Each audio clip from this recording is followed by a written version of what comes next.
The kick's power comes from the torque generated by the rotation of the hips. It's the same principle that cracks a whip. Turning the hips just a few degrees forces the foot to travel a much greater distance and creates a lot of speed as it does. The longer the leg and quicker the rotation, the faster the kick. And unlike karate, Muay Thai fighters are also taught to strike with the hard bone of the shin. A Muay Thai kick can generate roughly the same force as a baseball bat, enough to crack a rib or a leg. Basically, it works like a point of a knife. All the force is magnified by being concentrated in a small, hard area. Even if the elbow doesn't deliver a knockout, it will almost always leave a nasty cut and often end a fight. It's not the arms, but the legs that drive our fists. Like a piston, the explosive power of the legs is capable of generating hundreds of pounds of force, all to a very vulnerable area, the soft underside of the opponent's jaw.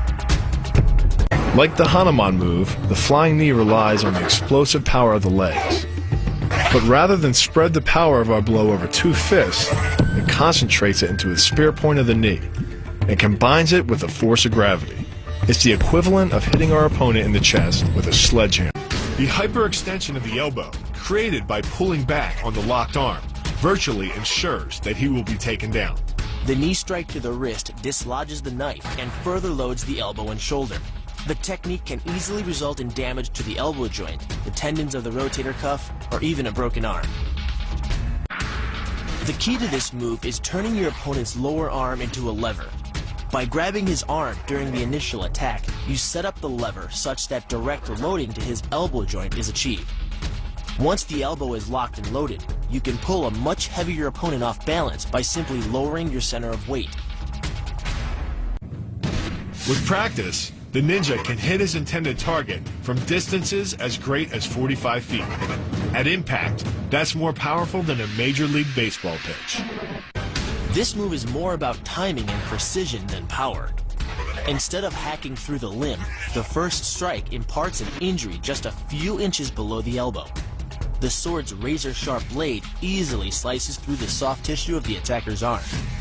This opens up his defense and provides the ninja a clean opportunity to deliver the kill stroke, a powerful shot to the top of his head. The move works by using your opponent's own body weight against him. The first strike can land at speeds greater than 20 miles per hour and can stun your opponent with the same injury-producing energy as dropping a bowling ball from over 11 feet onto his torso. By using his arm as a lever in conjunction with the leg sweep, you drive your opponent to the ground. Once he is on the ground, you follow up with a devastating strike to his face. The secret to the move is wrist control. By rotating your opponent's wrist to the maximum extent of its range of motion, the bones of the wrist lock against the bones of the forearm and make it impossible to bring the strong muscles of the upper arm to bear. Then, you can pull your opponent off balance and into a potent knee strike.